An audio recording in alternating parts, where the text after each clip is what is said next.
possibly unpopular opinions on Brandon Sanderson's The Hero of Ages. Okay, I liked it. I did, but it was not my favorite of the three.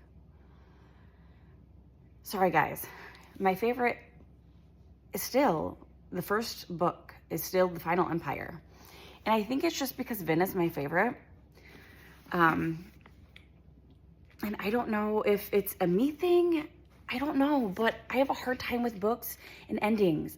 I think I'm just so critical of the endings. I had to look it up if other people liked the ending of this book, and a lot of people love the ending of this book. And I think it's just because I'm such a romantic. Like, I feel like I have to have that happily ever after. And yes, most people get that happily ever after. Like, you know, I loved Spook's arc. And I knew going into it, because I spoiled it for myself, that Sazed was the hero of ages and not Vin, but I didn't know where Vin fit in to it in the ending. I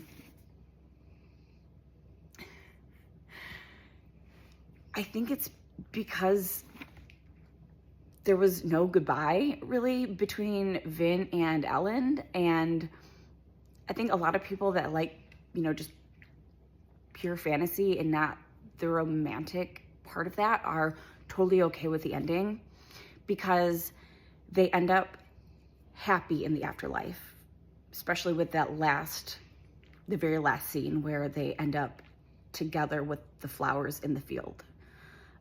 And they're clearly together and happy in the afterlife, and that's completely fine. I just didn't like that they weren't together for the longest time, and people think that Vin didn't show up for them.